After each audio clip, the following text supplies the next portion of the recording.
Do you by any chance watch anime? Can't you see my hand down there? Where? Down there. Oh, dude. Fuck this dumb shit. I proceeded to date every Pisces I found. Really? Yeah. So, ladies and gentlemen, thank you so much. That was Buzzer and Buzz. Welcome back to the Base Indonesian Talks. Today, I have a very special guest. Honestly, I could not imagine how exactly it led to this situation. I just hit him up randomly on his DMs and suddenly he's here. Please welcome Mr. Aryo Bayu. Hello, Buzzer. What's up, man? Oh, it is exciting to have you here, honestly. Thank you for having me. Yeah. It's exciting for me too. Yeah, so... It's mutual. Yeah, so how are you today? I'm good.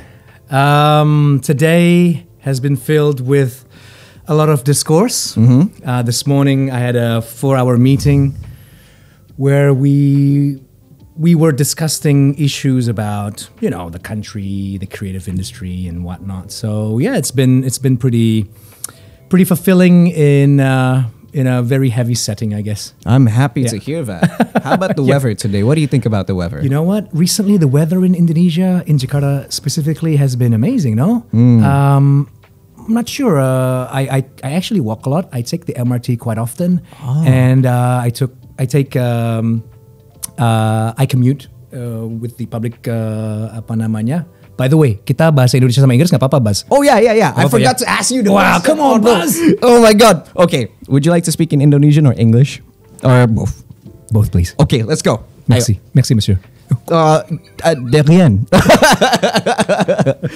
Iya, jadi kebetulan gue juga pakai ini, Bas. Gue pakai MRT dan I commute often with public transport. Gue merasa beberapa hari ini itu udaranya enak. Jadi the skies are blue and a lot of people are walking and I don't know. I think the weather seems to be a-okay. I see. Well, I ask you about the weather because I don't normally walk. I just drive an Alphard here. So. Yeah, I mean, I know. I think I saw 2 of your vehicles, or was that 3 of the vehicles outside, and they were. Lu parkirnya agak tadi ke pinggir gitu ya, di jalanan. Si CEO nggak datang ke Iya, itu studio sebenarnya sini. it's a statement kan. Oh, yeah, mau kasih yeah. tahu bahwa lu memang pengen menciptakan kemacetan ya. Yeah. Oh my God, you read me so good. Iya. Gua mendeteksi itu dalam diri Anda, tapi it's okay. Oh damn, Aryo Bayu has psychological prowess right here. Psychological he could be prowess. a psychologist. Maybe. Oh damn. Wah, oke. Jadi gini. Yes. Gue hari ini ngundang lu ke sini. Gue manggil apa nih? Bapak Aryo Bayu. Bayu, miss you. Apa nih? What should I call you? Ini kamu Bayu, bro. Oke, Bayu. Jadi di sini gue ngundang lu ke sini untuk we talk about you not as an actor but you as a person. Sure. Right. I have a list of things compiled by the Based Indonesian Show National Intelligence Service, the business. So wow, this is like clandestine work, huh? Yes, they compiled me a dossier about everything you have said the past 10 years. The past 10 years. Yes. What I've said the past 10 years. Well, am I going to be held accountable for those? Perhaps we shall explore it. I need my lawyer. I think your lawyer is right there. Okay. Udah Pak, nggak usah di sini, keluar aja. But anyways, let's see what my spy master have brewed for me today. Allow me to read this. Rumah Dara. Oh, I like Rumah Dara. I was a kid actually. Really? You watched that? I watched that. I was like, karena gini, pas waktu itu gue nonton anime namanya Blood Plus kan. Oke. Itu tahun 2006-2007. Terus ada yang namanya Rumah Dara. Terus I was like, blood juga nih. So I watched it, I was traumatized. Yeah. So ini mungkin agak gue curious juga sih. Kira-kira bakal ada sequelnya nggak? I know I talked about you, we should talk about you as a person. Tapi ujung-ujungnya balik lagi kayak you as an actor. Bebas. Tapi ada lagi nggak? Is there a possibility bakal ada Rumah Dara 2? Oke, kira-kira jadi gimana? Contextually ya. Yeah. Dara itu film dibuat di saat era industri perfilman Indonesia itu masih bisa dikatakan masih tidak sebesar sekarang. So a bunch of us friends, kita tuh selalu mikir, aduh kenapa tidak ada barrier atau frontier baru yang kita bisa eksplorasi dalam genre-genre film Indonesia. I see. Nah di saat itu gue temenan nih sama Joko Anwar, Timo Cahyanto dan teman-teman lagi ada Abimana. Kita semua tuh selalu mencari tema-tema atau genre-genre baru yang mungkin belum bisa ditayangkan di Indonesia dan belum ditayangkan di Indonesia. Salah satu manifestasinya Rumah Darah, film slasher yang muatannya itu darah-darahan. Itu juga thus the name macabre. It was very macabre. Bahasa Inggrisnya? Bahasa Inggrisnya macabre. Macabre. Yeah, macabre actually. Macabre. Yeah, bahasa Indonesia Rumah Darah. Yeah. And it was quite a leap for the industry back then because one, the theme itself was quite different, and also intrinsically the film, the story, was quite was quite different in respect of what has been done previously. Gitu. Kalau mungkin dulu Indonesia lebih ke cita-citaan atau lebih romantisme, tiba-tiba muncul film-film seperti Rumah Darah gitu. Jadi we were quite happy. Di saat itu kebetulan juga ada teman juga yang mau menginvestasikan uangnya lah. Terus ada teman-teman yang produser juga, teman kami juga yang menyewakan rumahnya lah jadi set gitu. Jadi the stars were aligned back then for, specifically for Rumah Darah.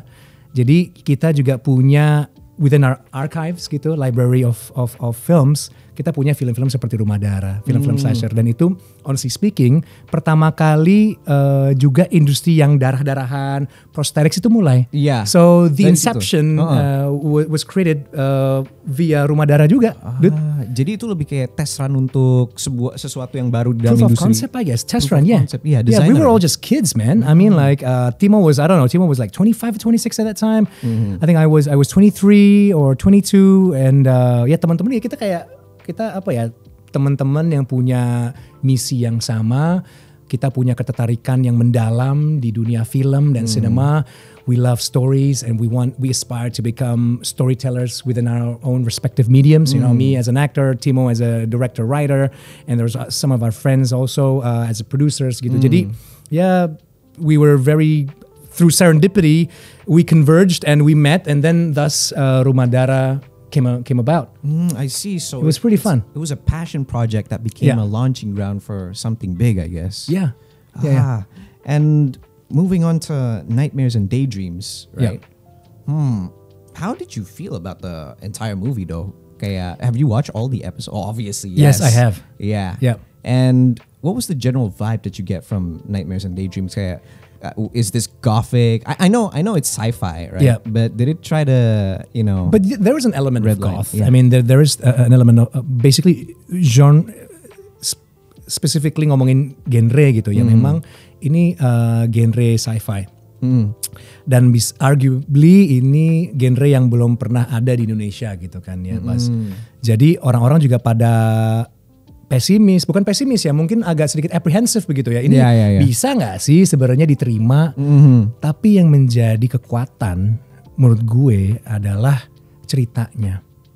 Cerita dari episode 1 sampai episode 7 itu cerita mengenai universal stories.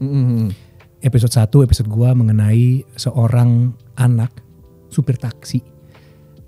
Masuk dalam kategori sandwich generation, di mana dia punya istri, punya anak yang dia harus nafkahi, dan dia juga ada beban hidup menghidupi orang ibunya sendiri. Jadi ada elemen-elemen atau social commentary yang kita muat di situ. Nah, dari rangkaian 7 episode ini ada cerita yang pengen kita kedepankan ke audience, bahwa Indonesia secara secara sosioekonomi kita masih dalam taraf di situ. Kita kadang suka lupa gitu bahwa teman-teman episode 2 juga ada cerita mengenai 2 couple yang hidup di Bantar Gebang. Hidupnya di bro, gue nggak ngerti deh. Ada itu sebenarnya. Lu pernah nggak sih ngalamin seperti itu, di mana we can talk vicariously tentang pengalaman orang, tapi as an actor, this is what we do, right? We wanna feel how others feel gitu. Gue belum pernah hidup di Bantar Gebang dengan tetangga gue tuh sampah, begitu, dan juga implikasinya dan lain sebagainya. Jadi walaupun ini genrenya adalah sci-fi, tapi muatannya yang menjadi universal dan sangat idiosyncratic to Indonesia. Iya, gue sangat Indonesia sekali begitu. Jadi itu sih yang menjadi unik. Inilah keunikan kita when we talk about kekayaan intelektual, IP, and cultural conversions within this medium. Iya, jadi gue ngelihatnya kayak ini adalah sebuah percobaan untuk masuk ke genre sci-fi, tapi disusupi ke dalam hal-hal yang relatable kepada kita-kita. Gitu. Exactly. Tapi yang gue paling menarik, yang gue sebagai seorang nerd yang zaman dulu nerd banget, you can see love it, nerds rule the world, man. I'm a huge nerd, right? So like gue dulu main game namanya Nazi Zombies, and we fight zombies, right? But the zombies were actually a byproduct of this entity from Agartha. So it's similar similar dari ini. Agarthan. Dan Agarthan, and that is where I started learning about Western mysticism. And that was the entry. That was the entry. The moment in Nightmares and Daydreams they mentioned something about Agartha, gue langsung kayak chills. Oh my god. Tapi gue langsung mikir, like we have people in Indonesia that thinks the earth is flat. Because this is gonna be a point of entry for a lot of people. Right. I feel like we're going to start having people who actually believes the world is hollow. And you know what? Yeah. Creatively speaking, we love instigating these types of dialogue. Of course. You know, if there are spectrums to things, right? And so kita merasa ya secara kreator gitu ya. Yeah. Kalau memang ada teman-teman yang merasa dunia itu bundar atau dunia itu adalah flat, itu kan juga bisa menjadi bahan. Reciprocally, kita juga bertanya, kenapa kok ada teman-teman yang merasa dunia itu flat walaupun scientifically speaking it's proven by data, misalnya itu berbeda. Nah ini menurut gua secara kreator atau seniman, irisan-irisan tekstur ini yang kami suka. This is the sustenance for me as a creator. Karena kita belajar logikanya seperti apa. Nah logikanya rentetannya apa sih? What kind of constructs do they have within themselves to come into this conclusion that the world is flat misalnya. Itu menurut gue sih menarik. Jadi kadang-kadang gue sekarang sudah tidak punya moral kompas, It's just a bunch of consequences. And what I do is I diagnose, and these consequences are bahan analytics gue jadinya. So again, like extracting data, gue hanya melihat aja gitu. Jadi I only have a topographical view of situations. Dan itu yang menurut gue menjadi menarik as an actor ya. Gue juga bisa relate di situ sih, karena kebanyakan orang itu masih terlalu terbatasi oleh moral kompas mereka sendiri. Paham. Tapi walaupun penting untuk kita mempunyai prinsip moral gitu, penting agar kita tidak membunuh, mencuri gitu. Tapi menurut gue di sini kayak kenapa kita itu harus mempunyai moral kompas yang seperti itu? Karena apa? We need to entertain ideas that we disagree with. Gitu, biar kita itu bisa, we understand exactly how people work, we understand exactly how theories work, and from then on, ya tesis antitesis jadi sintesis. I love that deduction. That's how you make a solution towards things. I agree. You know, I don't want to be all academic because I don't know. I mean, when we talk about ontology, when we talk about epistemology, and when we talk about axiology, ini kan ada even philosophy has science. Yes. In a way for us to understand and deduce, begitu kan. Jadi kita memiliki framework deduktif begitu. Jadi kesenian pun juga punya perangkat yang sama. Jadi kalau tadi kita ngomong moral kompas, terkadang tadi moral, misalnya tadi secara pembahasan sake ya, lu ngomong tadi biar kita tidak mencuri dan sebagainya. Tapi kan ada perangkat pendukung. Misalnya morally speaking, gua tiba-tiba gua dalam situasi yang butuh sekali dan akhirnya gua nggak tahu kenapa nih, gua harus melakukan hal yang kriminal, yang dianggap kita sepakati ini hal kriminal. Tapi dilema. Itu kan juga akhirnya kita harus lihat juga kan, derajatnya seperti apa sih ini. Dan kedua, perangkat moral ini didukung oleh hukum. Hukum kan koleksi-koleksi kolektif kita. That we agree on. So kalau kita berbicara intersubjektivitas, kalau kita bicara juga mengenai gue nggak suka bahasa ini ya, tapi bukan fiksi ya, tapi hal-hal yang abstraksi mungkin. Abstraksi kita yang kita koleksikan dan akhirnya kita iris dan kita jadikan sebuah benda, entah itu apparatus of law atau enggak, itu kan itu yang menjadi menarik juga pembahasannya. So kalau gue intinya within this whole conversation, gue suka hal-hal yang di tengah-tengah ini gitu loh. Jadi nggak bisa hitam putih, nggak bisa. Tapi ambivalensi ini yang menurut gue menjadi menarik gitu lah. Kenapa people do what they do? That's my whole thesis, and I think it's gonna be sampai gue my end of my time kali gue akan ngulik hal seperti ini. Because every epoch has different variables. Every era. Gue paham kayak yang apalagi yang what you say yang bahwa ya ada moral justificationnya kan. That kind of stayed with me. Karena balik lagi it echoes your statement about consequences. Ya balik lagi kalau misalkan kita melakukan, apakah kita siap untuk menghadapi konsekuensinya? Itulah. But kita tarik dari ujung surga dulu balik lagi ke dunia ya. Kita udah sampai surga, men. Mungkin surga ke-1 kali. Emang ada berapa, Pak? Ada I have no idea honestly. You know, religion say that there's 7, some say that there's none. Gitu. Mungkin gue bukan ahli teologi, jadi gue nggak bisa membahas. I mean, I'm making analogies. I love the metaphor. The metaphor. But like, moving on, we will move to the raison d'être. The entrée. I forgot how to pronounce it. Panjenengan s'il vous plaît lah. S'il vous plaît ya. Ada ketawa tuh. Ada ketawa tuh. Ini loh. Aduh. Jadi this is the main course of today. Media consumption. Media consumption. To talk about movies with you, but not you as an actor. That was before, you know, the last 15 minutes was you as an actor, but now you as a person. Sure. I have a huge passion for films, for Hollywood films, right? So can you name, let's start with the simplest ones. And I know, do you enjoy movies? 100%. So, this would actually be a hard question, not an easy question. Karena pertanyaan ini akan susah kalau makin lu mencintai perfilman.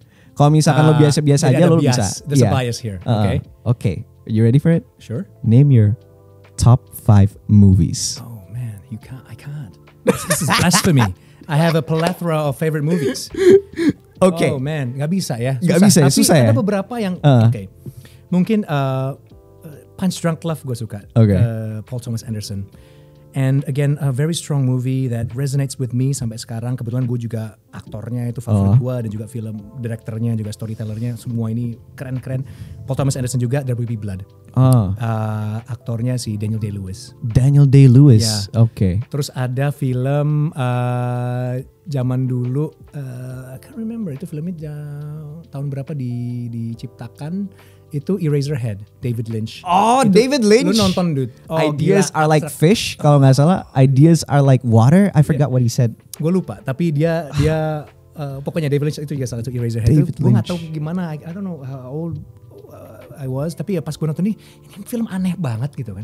Tapi dari aneh itu menciptakan sebuah kendaraan psikologi untuk mencari keanehan itu.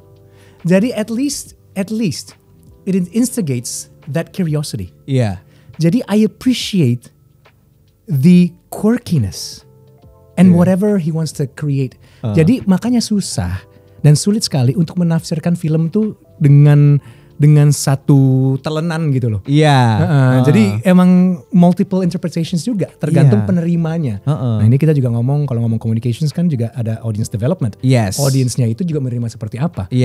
Perangkat intrinsically yang dia punya juga seperti apa untuk menerima konten tertentu kan. Jadi kurang lebih itulah kalau kita ngomong, mungkin 3 yang gue bisa on top of my head.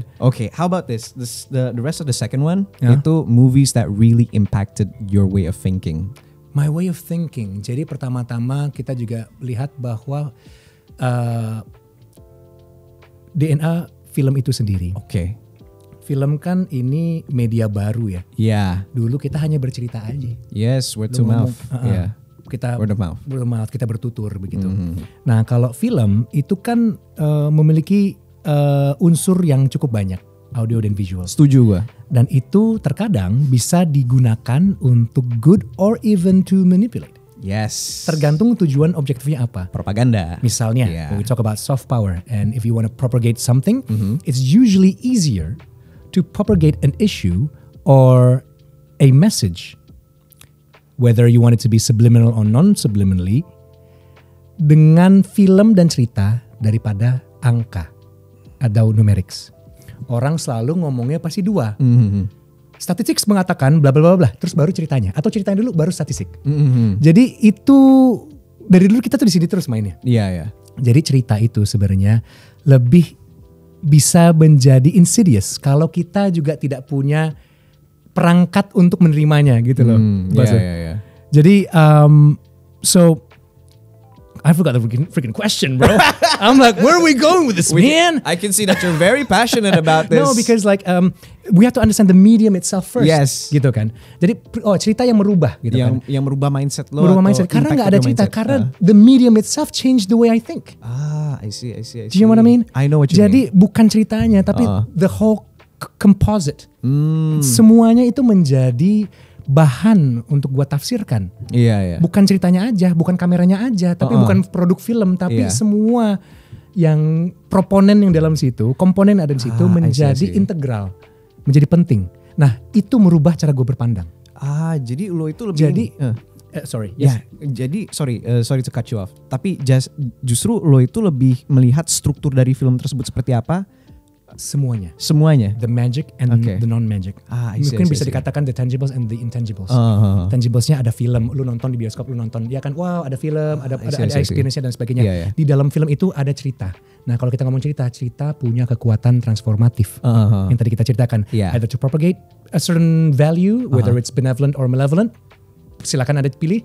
Tapi ya kurang lebih itu. Jadi the medium, I love the medium. You love the medium. Jadi gue belajarnya dari situ. Tapi to put into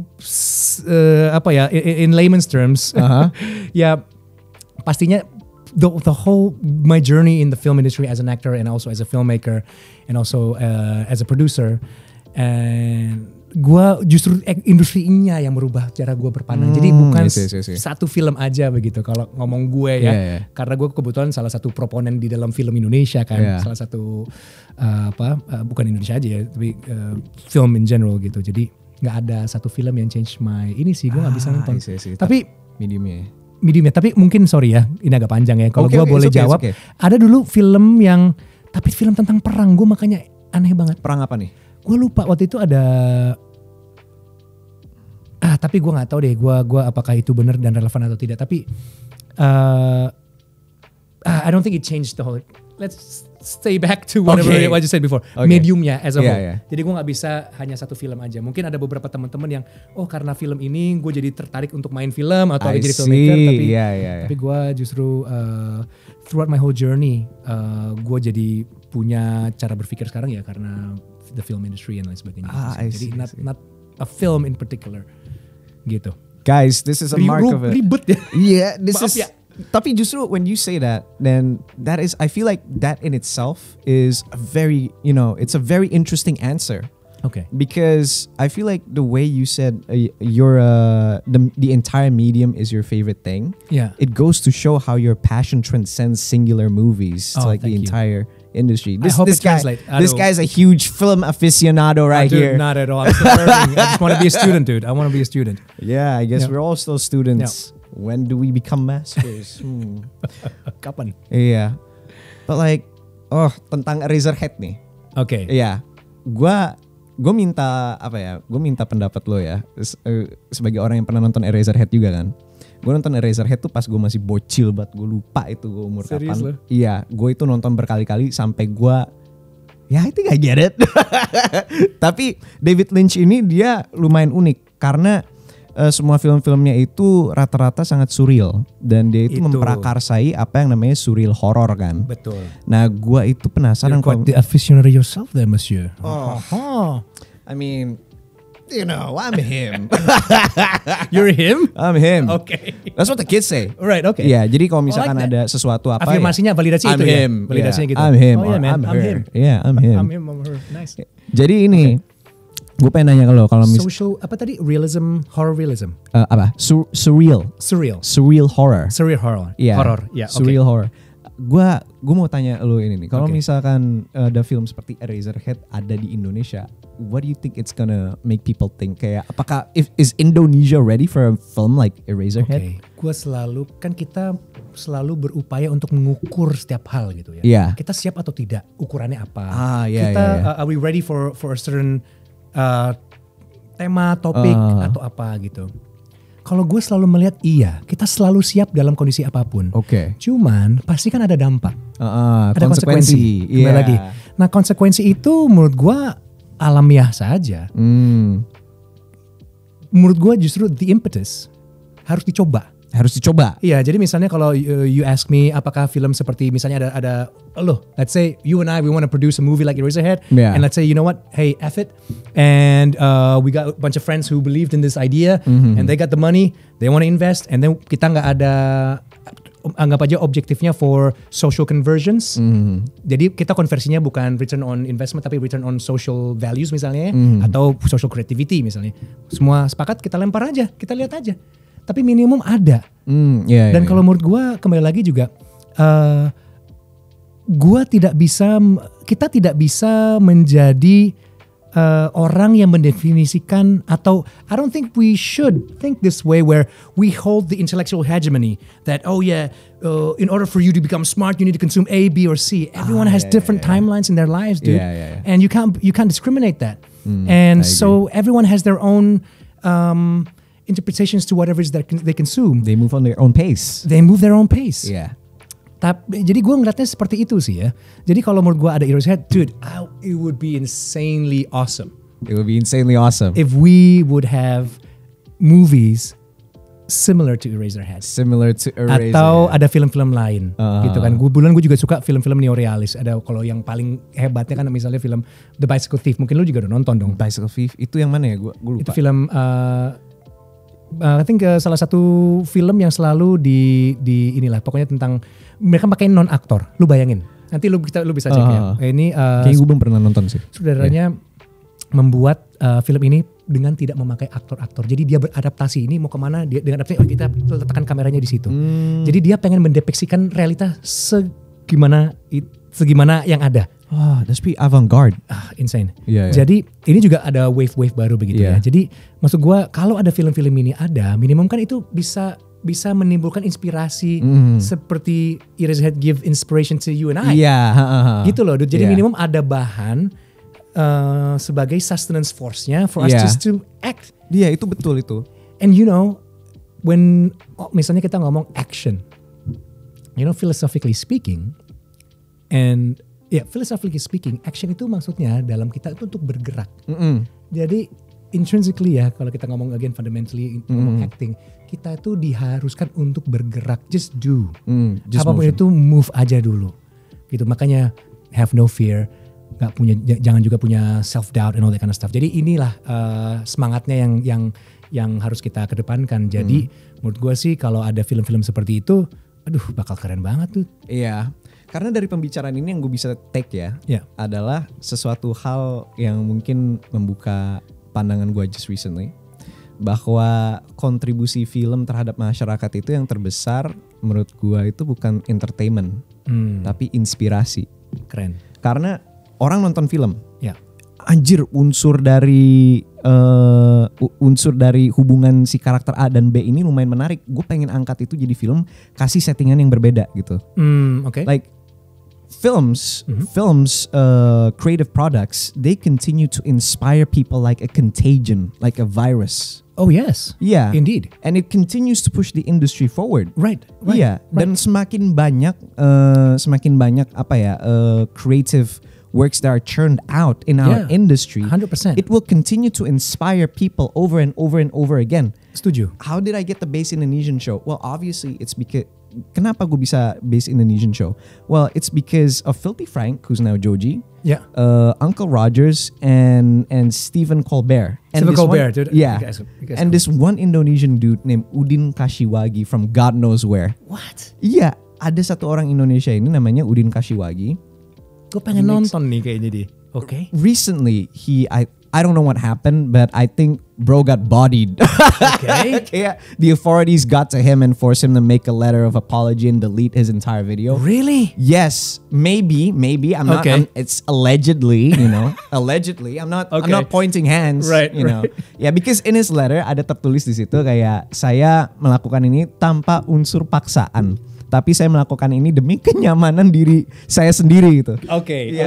Itu muncul juga beberapa spekulasi kan. Paham, pasti, gitu. Pasti. Tapi gue adalah byproduct dari that accumulation of inspiration. Exactly. Betul. Jadi kalau kita ngomong strategi budaya, and cultural diplomacy and cultural sovereignty, ini yang harus dikedepankan. Baik itu dari pemerintah atau dari kreator. Nah, gue dari pelaku kreator. Kami juga this is what we want to instigate. Kita pengen ini terus jalan aja.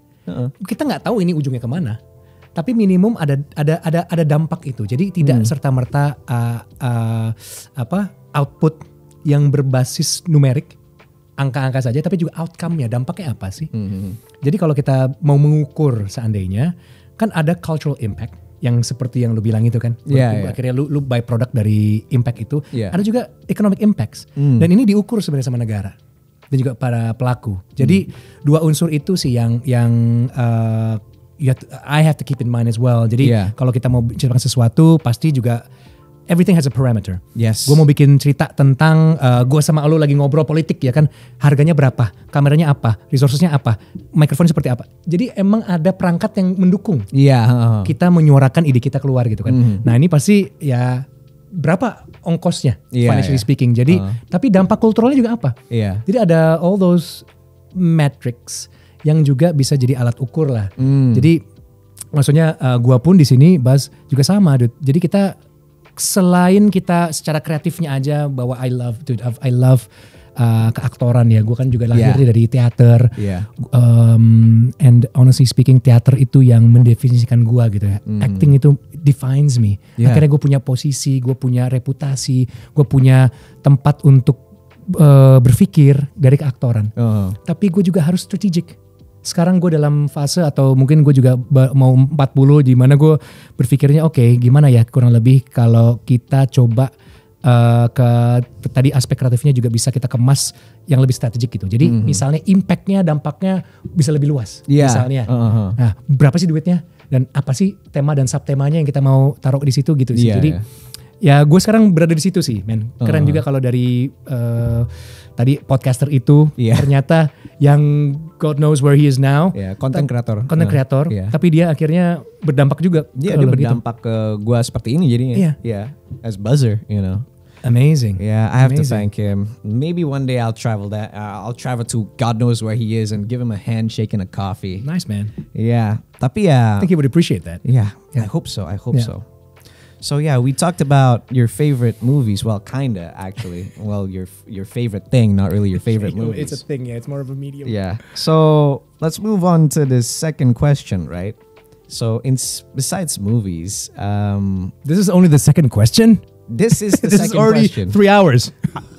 We can go on for a while, I guess. I'm gonna hold you hostage here. Oh man, let me out. I'm psychologically like. Can't you see my hand down there? Where? Down there. Oh, dude. Hey man, I'm like, don't go too low, bro. Pull out a bit of Inglourious Bastards. Anyways, favorite movie directors, but maybe notable movie directors. Paul Thomas Anderson, gue suka banget. Again, I don't know the way he would tell his stories. Tidak pretentious gue rasanya dan memiliki muatan yang resonate with me. Satu film dia Phantom Thread itu juga suka banget. Kebetulan pemainnya juga Daniel Day-Lewis. Dia menceritakan seorang perancang busana laki-laki. Dia merancang itu sangat passionate banget ya, sangat detailed banget yang dimana dia tuh sampai it eats him up gitu. Padahal dia ngomongin cuman karena ngomongin betapa pentingnya rancangan-rancangan busana yang dia rancang untuk membuat pemakainya itu merasa beautiful atau merasa dia itu valid. Itu kan amazing ya, bahwa ternyata dari intellectual capacity seseorang, kekayaan intelektualnya membuat sebuah rancangan, mungkin sebuah baju ya kan, yang dia taruh hatinya, passionnya, waktunya, dan akhirnya baju ini gue pakai dan gue merasa kayak wow hebat banget ya. Dia ngerti gitu antara pembuatan ini, misalnya gue pakai jas, di saat kita pakai jas kita juga merasa lebih respectful atau apa. Itu kan lu pakai peci gitu kan. Jadi there's a psychology behind everything. Yes. And that is so rich. Dan again, I think Paul Thomas Anderson, dia tuh able to extract that and put it into audiovisual format film. Dan itu yang menurut gue, waduh, gue kayaknya nggak bisa dibikin kayak gitu. Jadi I can only admire those creators. Would you want to try though one day? I think I'm more of a producer. More of a producer ya. Sebenarnya bedanya produser sama director itu apa sih? Ini mungkin untuk penonton ya. Irisannya banyak. Ini juga it's a bunch of labels ya kan. Tapi maksudnya kalau director pastinya kan dia memiliki visi untuk karena gue bukan director, gue juga jadi nggak bisa representing director sebenarnya ya. Tapi ini hanya, mohon maaf nih teman-teman gue kalau sudah ada produser tiba-tiba mereka itu nggak itu tuh Pak. Dengerin baik-baik. Justru takutnya salah. Jadi saudara kan pasti yang megang kendali di dalam ceritanya. Iya. Dia bisa lahir dari, maksudnya dia bisa menjadi sutradara dan juga menjadi scriptwriter atau pemegang ceritanya. Nah, atau pemegang naskahnya itu. Pastinya dia butuh teman pendamping agar visinya itu bisa tercapai atau bisa termanifestasi. Yang dibutuhkan kadang-kadang produser. Jadi kreatif itu rata-rata dipegang oleh director. Tapi produser juga harus memiliki daya kreativitas yang juga harus memahami perangkat-perangkat lain, misalnya kayak financing dan lain sebagainya. I see, gitu. Yeah. Jadi a producer dulu nih kalau di Hollywood nama sutradara nggak ada, yang ada nama produser. Karena produser, I think back mungkin in the 40s ya di Hollywood juga ya. Itu namanya director tuh nggak pernah ada. Jadi namanya nama produser doang. Jadi dia yang merasa, oh gue punya idenya nih, misalnya gue punya ide mau bikin film tentang cinta. Gue cari ya siapa nih direkturnya? Oh si A. Terus cari scriptwriternya. Oh syukur-syukur A ini bisa direct and write the script. Oke, A udah dapat. Si B siapa? Ini make upnya dan lain sebagainya. Duitnya dari mana ya? Si executive producer cari lagi. Jadi produser itu sebenarnya yang punya visi awalnya dulu. Tapi kan again this equity is not exclusive to producers. Terkadang lu juga bisa jadi producer, director, writer ini semua. Jadi itu emang labelingnya seperti apa. At the end of the day yang gue suka adalah ini kan kulminasi dari apa yang ingin kita ceritakan. Itu sih definisinya. Kadang-kadang gue dulu juga buat project gue sendiri, gue jadi produsernya, gue jadi LP-nya, line produsernya yang ngurusin budget hariannya. Terus gue memanage juga, terus ada bahkan gue beli kopi, gue jadi pembantu umumnya juga. Jadi whatever it takes, biar benda gue ini jadi barang gitu. I also play in it as well. Jadi ya itu at a independent and smaller scale, tapi in an industrial scale itu ya biasanya produser itu yang memegang kendali atas hal-hal finansial dan visi besar. Tapi kadang juga mereka supplementary, mendukung director kepada visi director ini mau bawa kemana. Dan terkadang director itu juga ini kembali lagi karena gue bukan director, tapi dari teman-teman gue juga gitu ya. Mereka pengen fokus kepada ceritanya. Nah gue misalnya sebagai produser bertanggung jawab untuk gue menjualnya kemana ya. Ceritanya ini bisa gue distribusin kemana ya, kurang lebih seperti itulah. I see. Oke. Kalau misalkan like the recent directors kayak out of like the mainstream directors, mungkin Paul Thomas siapa namanya? Paul Thomas Anderson. Is he? I've maybe his name is familiar to me, but it's a bit fleeting. Like is he like a is he like a blockbuster? Mungkin nggak juga ya. Bukan blockbuster ya. Tapi film-filmnya dia cukup mendunia. Film-filmnya dia cukup besar juga gitu. Oke. There Will Be Blood juga itu besar sekali. Itu based on a book juga. I see. Tapi bukan sutradara-sutradara umum lah ya, bukan yang kayak siapa yang kok gue tiba-tiba lupa namanya. Denis Villeneuve kayak contohnya. Atau yang bikin Transformers siapa? Si Michael Bay. Nah itu mungkin kalau lu ngomong lebih blockbuster seperti itu kan. Itu juga super entertaining. I love Transformers, man. Jadi I don't discriminate. I just love stories, man. I see. And every story memiliki proporsinya. Jadi kita lagi mau apa nih? Gue pengen nyantai nonton Transformers. Marvel franchises juga gue suka gitu. Movie itu yang gue nggak habis pikir sama orang-orang. They like to compare movies to each other. gitu. Which I think it's a totally wrong thing gitu loh. Because movies are not made to be compared. Movies are made for choices. Right. As you said, when I'm feeling a bit low, kayak mungkin gue lagi males-malesan, gue pengen nonton yang santai-santai aja deh. Atau mungkin gue lagi sedih ya, gue nonton The Wallflower aja gitu. Okay. Atau mungkin, aduh gue lagi horor nih, gue pengen lagi bawa cewek gue nih yang baru nih gitu. Nonton horor. Apa? Lu punya pacar? I used to. You wanna talk about it? You wanna talk about it? It's okay, man. We're all friends here, man. I feel like this is a whole. How you feeling today? How you feeling? I'm actually feeling really great. Okay. Yeah, because like this morning, kayak gue, I exercise, I jog. Good. It regulates your body. I regulate my body. I was like, man, I'm gonna meet His Highness the Majapahit King. Gitu. Because I feel like when I see your pictures and I see that one picture where you lu lagi teater gitu kan. Oh. I was like, oh my god, this guy's a Majapahit King. Gue pernah main film. Oh, pernah main film. Judulnya Sultan Agung. Oh, ada juga di Netflix. Gila, Brawijaya kelima. Iya. So I gotta get myself prepared, get a bit of, electrolytes gitu. Bit of electrolytes, alright. Yeah. Yeah, tapi can I talk about like some of the movies that I like gitu? Yeah. I really like Stanley Kubrick. Stanley Kubrick? Yeah. Stanley Kubrick? Kubrick, yes. Kubrick, yeah, of course. Apa yang lu suka? Yang gue suka itu kayak, oh my god. Orange. Apa? Oh my god, kayak banyak man. Dia ada satu yang gue suka juga. I really like Doctor Strangelove. Dude, epic. Yeah, I love Doctor Strangelove. Dude, mega. My favorite movie, right? Yeah. Kayak gue suka aja. Oke, karena juga ada muatan-muatan politik juga di situ. Yes, that's exactly why. Let's talk about this, man. Yeah. Jadi gue suka sama Stanley Kubrick because setiap filmnya dia tuh ada muatan-muatan. Yeah. Dan Stanley Kubrick ini tuh dari sejarahnya dia itu sangat anti-war. Betul.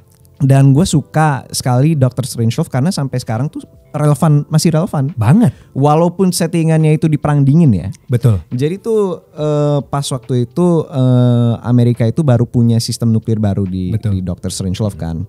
Terus udah gitu mereka nggak ada error, akhirnya mereka ngirimin bomber mereka ke Rusia kan. Yeah. Pas udah ditelepon gila ini this entire movie is a Kafkaesque nightmare, kayak birokrasinya tuh berlilit-lilit banget gitu. Pas waktu udah nyampe Rusia balik lagi kan, mereka udah teleponan tuh sama Premier Rusia, semua pesawat nuklirnya balik lagi. Bukan kesalahan teknis, gara ada satu jenderal dia menggila. Betul. Jadi dia ngirimin bocah-bocahnya semua ke Rusia. Akhirnya ada satu pesawat ini rusak pesawatnya kan. Mereka nggak bisa nerima radio. Mereka cuma dapat misi, ya udah jalanin aja tugasnya. Tapi kalau misalkan itu satu bom berhasil menuklir target mereka, Rusia akan balas. Yeah. Dan pas Rusia akan balas ya udah, wah kita ngapain ya? Jadi ini film really it promotes it promotes the opposition against machine thinking. Sure. Kita nggak boleh terlalu berbirokrasi, nggak boleh terlalu. Nggak boleh. Ya oke, setuju. Yeah. Ada irisan-irisan ada banyak ya. Ada teknokrasi di dalam situ. Iya. Yeah. Terus ada ngomongin juga bureaucratic implications. Iya. Yeah. Kadang-kadang lu sama gua pemahamannya beda. Iya. Menyampaikannya gimana komunikasinya. Iya. Dan belum lagi kita manusia. Iya. Kadang-kadang punya ego. Punya Dan ego. ada satu hal juga yang gue ekstrak dari film itu. Hubris. Iya betul. Ya kan, ada keegoan yang kadang-kadang ini gimana ya? Iya. Jadi ini jenderal-jenderal itu juga di dalam scene itu kan juga sama. Iya. Bahwa itu yang menurut gue yang menjadi menjadi menarik kalau film itu juga bisa menyampaikan hal-hal satirik, hal yang tidak yang secara literal kita tidak mau bicarakan, mungkin ada political implications juga, tapi kita bisa mengemasnya secara fiksi. Iya. Gitu. Itu yang substansi yang juga gua lihat. Kira-kira kalau misalkan di Indonesia ada film satire kayak gitu gimana? Harus dong, Pak. Harus ya. Harus didukung. Bapak harus dukung dong, Pak. Bapak sebagai salah satu pemegang erat bangsa Indonesia kan harus mengedepankan ini, Pak. Pastilah. Saya kalau misalkan terpilih menjadi pemimpin bangsa ini, saya akan memperbanyak film satire terhadap saya. Saya menjadi konstituen Bapak ya. Tapi sampai sekarang ada nggak sih film satire sebenarnya? Kayak film satire gitu? Ya, di Indonesia. Ada lah. Ada ya? Ada dong. Ada. Tapi mungkin nggak. Komedian saja deh. Komedian sih ya. Kan pasti ada juga. Komik-komik kan kita juga pasti pakai elemen satir kan. Kita juga ada hal-hal yang memang again the psychological thing yang istilahnya misalnya kita pengen menyuarakan satu isu dengan mengemasnya secara secara fiksi. Padahal kan tapi substance-nya sama gitu ya. Yeah. Isu itu gitu kan. Nah, ini metode kita dan ini bentuk perlawanan kita yang harus kita miliki. Makanya gue tuh jujur aja ya. Gue tuh I love stand up. I love comedy. Gue tuh gila kalau gue punya alter ego, Buzzer. Dude, I would love to become a comedian. Tapi sayangnya gue kagak punya. I don't have the know-how. I don't have the experience. I don't have the capacity. I don't have the cognitive comic capacity maybe. I don't know, man. Just raw dog it. Raw dog it, man. Yeah, gue pas waktu off camera sama Raditya Dika, he told me. Dia keren loh. Iya. Asik dia. Dia asik banget ya. Dia bilang kayak gini. Gue tanya kan, Bang, lu kalau misalkan lu lagi lu mau stand up itu ceritanya gimana? Ya gue ke atas aja gitu. Gue latihan. Aksi aja ya. Gue ke atas aja. Gue udah bom berapa kali tapi gue tetap ke atas aja gitu. Stand up comedy is a bit hardcore. It feels like a warfare. Yeah. Because like you're trying to get a reaction out of these people from the audience. Right? And at the same time, these audience know that you're trying to elicit a reaction from them. Right. So they're prepared. So there's certain finesse. Yes, there's certain finesse. Yeah. And so like jadi caranya untuk gimana ya? Caranya untuk mengeluarkan reaksi yang terjaga itu tuh. Gimana Betul. tuh? Nah itu. Yeah. Nah makanya honestly speaking, it's an art form. Yeah, gue melihat ini bahwa ini sebuah art form. Yeah. Dan kalau gue ngeliat comics yang di luar, even Ricky Gervais, oh my god man, he's epic man. Terus juga, ya ini dude, lu juga ya pernah yang ke Inggris kan lu? Iya, yang ini apa? Yang pas dia di Golden Globe Awards. Iya, oh my god. Gue suka banget. He murdered the entire industry. Gue punya posisi yang sama seperti Ricky Gervais. Ya, karena walaupun gue di industri, terkadang kita tuh nggak boleh lupa ya bahwa misalnya nih ya. Gue memainkan sebuah tokoh, gue pernah mainin Soekarno, gue pernah mainin Sultan Agung, tokoh nasional. Terus mungkin recently ada Gadis Kretek, Suraya misalnya. Ini kan bentuk personifikasi karakternya. Ini kan karakter fiksi yang I personify.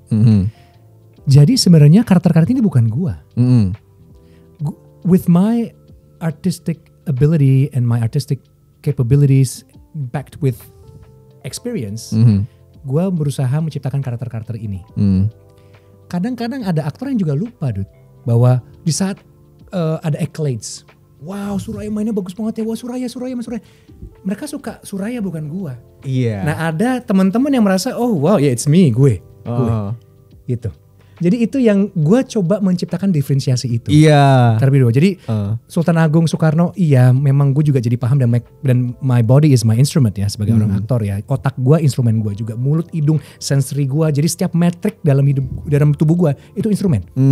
Even let's say the ghost within the machine, right? And mungkin kalau bahasa Asian philosophy mungkin roh atau apa gitu ya.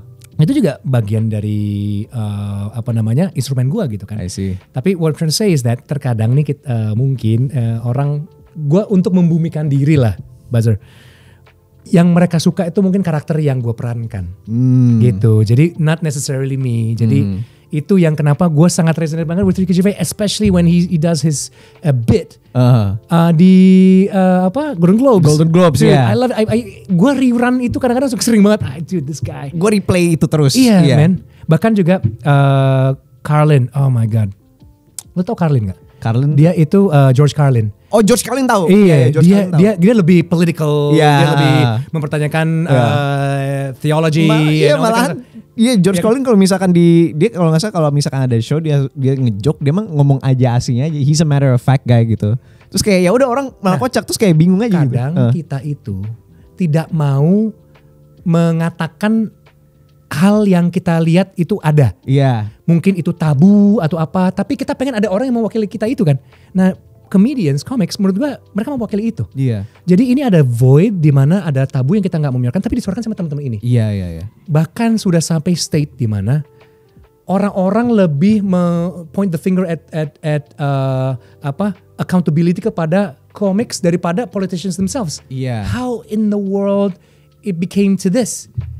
Ngerti nggak lo, Dut? Iya. Kok orang-orang malah lebih kepada ini komedi ini nggak apa namanya ya? Tidak nggak boleh membahaskan isu ini bla bla lah. Tapi kan harusnya ini perangkatnya negara atau penyelenggara misalnya yang membuat isu ini harusnya tidak ada ya. Hal-hal seperti itu, benturan-benturan itu yang kadang-kadang gila. Tapi anyway, that's how I admire comedy. Ya, at the same time ya, yang lu bawain itu tuh tentang kenapa yang malah ngebicarain masa-masa kayak ini malah komikus gitu, because kita ngerasa representatif karena gue rasa ini this is a consequence of a feudalistic mindset. You reckon? Because it's like this. Okay, I want to know. Why do kings in Europe have court jesters? Court jesters are the only ones that are allowed to make fun of kings. Right.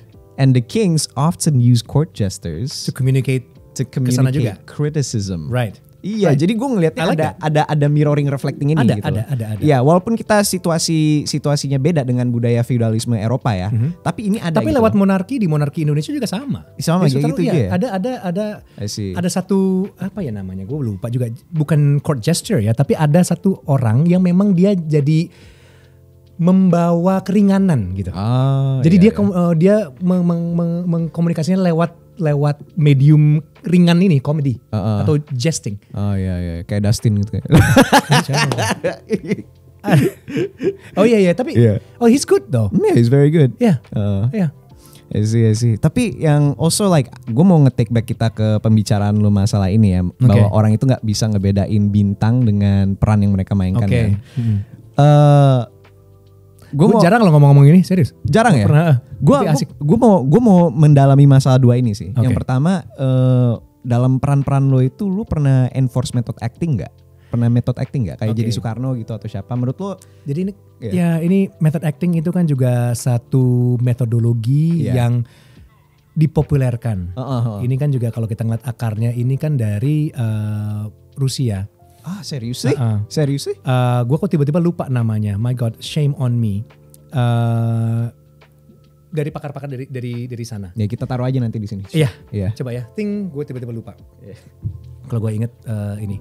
Bahkan gue belajar dia dan gue tiba-tiba lupa. Ini sangat umum lagi. Anyway, jadi kalau when we talk about method acting, seakan-akan we need to be that person. Stanislavski namanya. Gue baru inget. Iya. Jadi ada rumus-rumusan Stanislavski yang dijadikan pakem-pakem modern take on acting begitu.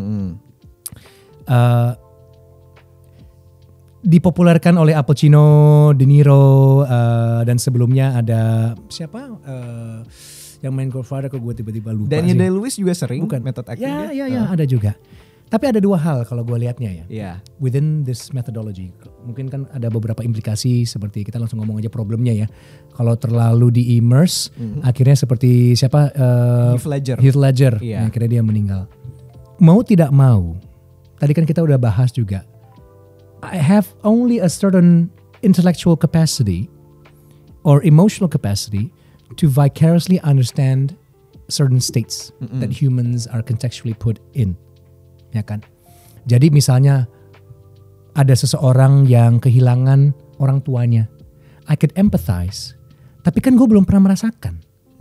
I can only construct it within my mind. Oh, dia itu kalau nangisnya begini, kenapa ya kok body language seperti itu? Oh, kehilangan tuh akhirnya mengakibatkan beberapa hal yang gimana gitu ya bentuknya. Itu data-data itu bisa gue absorb dan gue bisa replicate ke karakternya. Tapi menurut gua ini sempet juga terlalu populer bahwa ini artistik, kalau kita udah method acting berarti kita artistically udah sampai ke highest level atau apa gitu. Sedangkan tidak, kalau kita ngomong art in itself ya kan, dia itu tidak mempunyai format. Dan baru gua juga diskusi sama teman-teman sebelum ini. Misalnya kayak Charles Bukowski, the American writer. Bukowski ya. Dia selalu juga membicarakan, dan di dunia art lah pastinya, gue hanya ini kan referensi ke Charles Bukowski. Di saat dia bercerita bahwa di saat kita sudah kehilangan substansi, akhirnya kita lari ke bentuk. Nah, dalam dunia seni peran bentuk itu a bit fabricated. Nah, kami di sekolah keaktoran gitu ya, kita bentuk itu nomor 10. What we want is substance. Apa sih yang what drives you?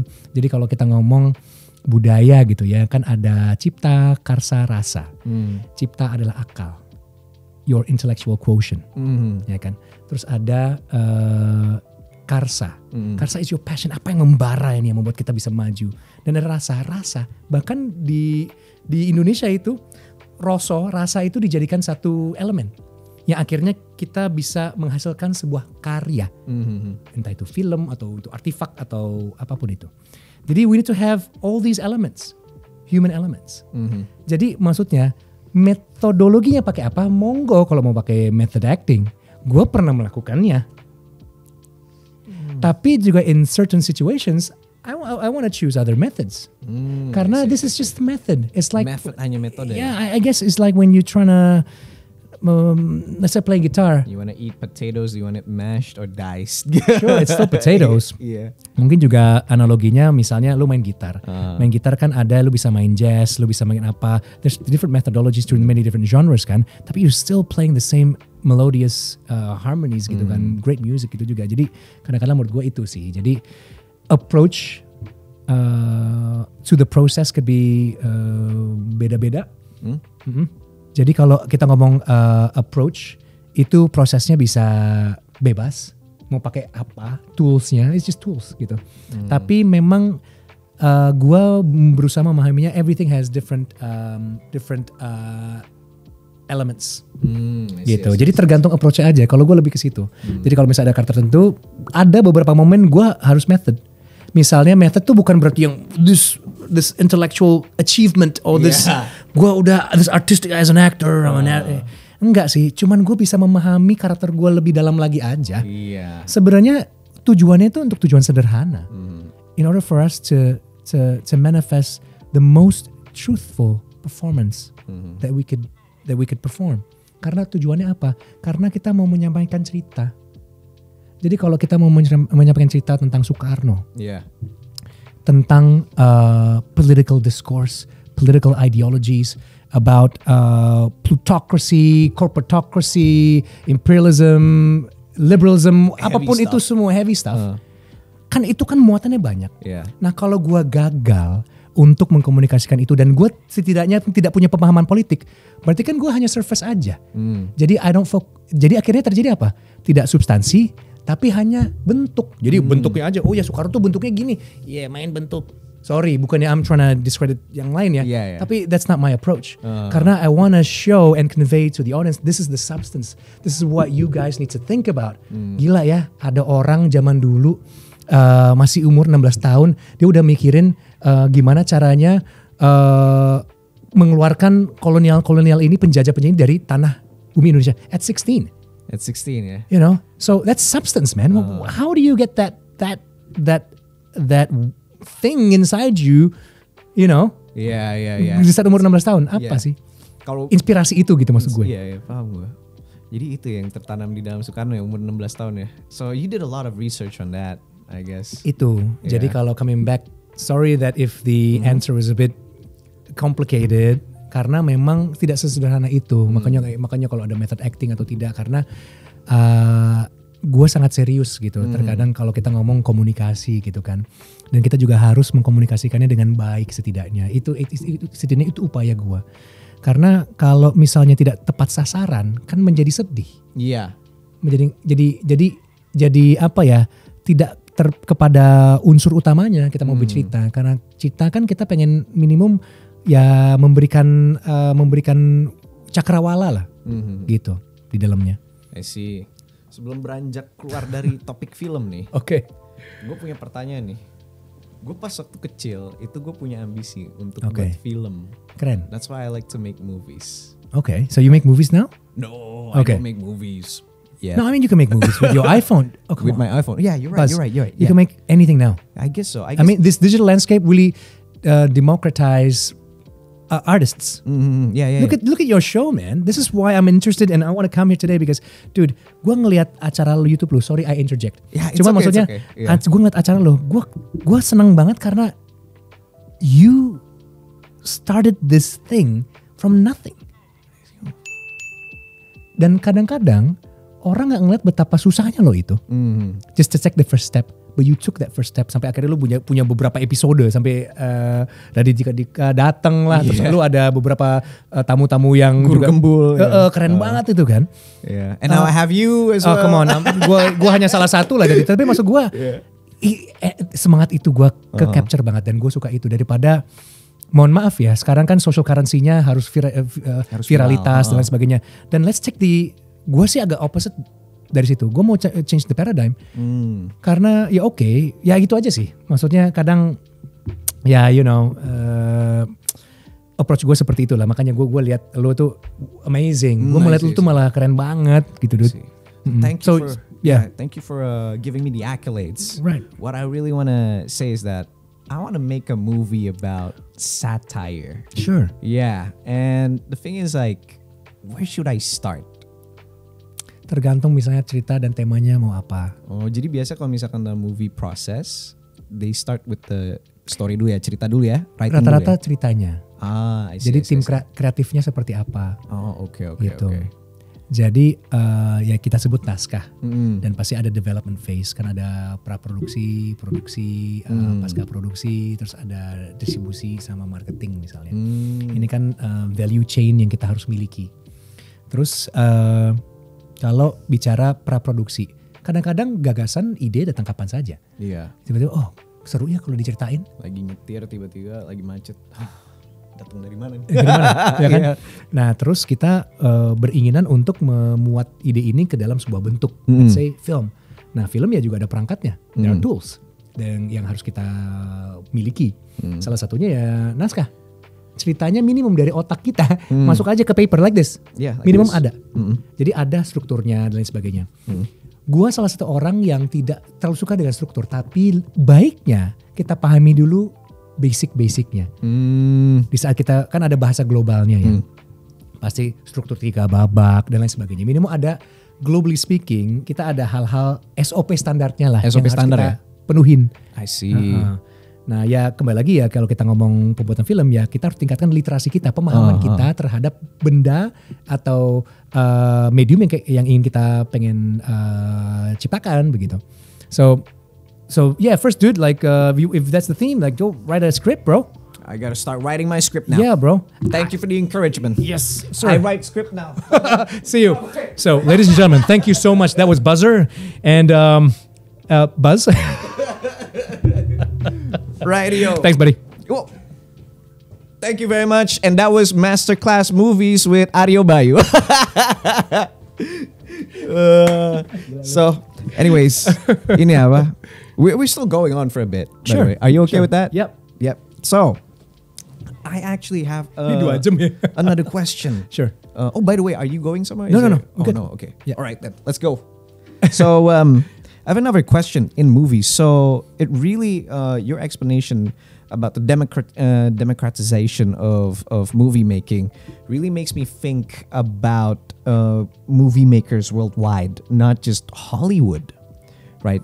So, do you have a particular movie that that you strongly memorize and feel for? Foreign movies, foreign language movies, like French movie maybe, or a Japanese movie, or Iranian or Indian. Yeah, there was an Iranian movie. Iranian movie. Yeah, I cried my eyes out. I can't remember the name of the movie. Yeah. Sometimes I have temporary amnesia. Okay. Kadang-kadang gue apa sih filmnya, gue suka lupa. Yeah. Tapi it's about this, tentang kakak adik. Kayaknya gue tahu. Lu tahu yang dia mau beli sepatu. Ini Siapa pernah runner masuk ya? Ini pernah masuk ke Festival, ini nggak sih? bro. Ke festival Iya. Cannes nggak? Gue lupa. Tapi pernah masuk Cannes film kayaknya festival. pernah dia masuk festival banyak atau I see. banyak. Pantes aja ceritanya familiar. Iya. Iya, kakak adik. Kakak adik pokoknya dia ini mereka selalu berangkat sekolah dan mendepeksikan kehidupan di kampungnya begitu, dan ngelihat tata pola kebudayaan di situ. Terus adiknya ini selalu pengen sekolah dan adiknya sepatunya rusak. Pokoknya intinya dia berjuang untuk membelikan sepatu untuk adiknya ini. Gue lupa, nanti gue WA lu di saat gue udah ini, nanti biar lu bisa juga taruh mungkin di sini filmnya apa biar ada referensi.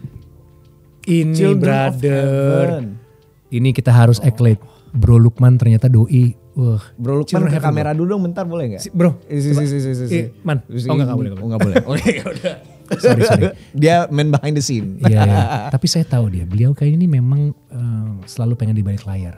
Wah, dia itu adalah salah satu shadow bayangan. Shadow bayangan. Dia bagian dari the shadow community ya? Iya, the shadow community. Itu. Dia sudah mengatakan. Itu artinya apa? Ini artinya kulit. Dia lagi gatel aja. sama gua. Okay. Jadi itu Children of Heaven ya. Man. I see. Itu bro, gua nangis. Ada film yang gua tidak paham bahasanya. Gua tidak tahu sosiokondisinya seperti apa di sana. Politically speaking, I've never been there.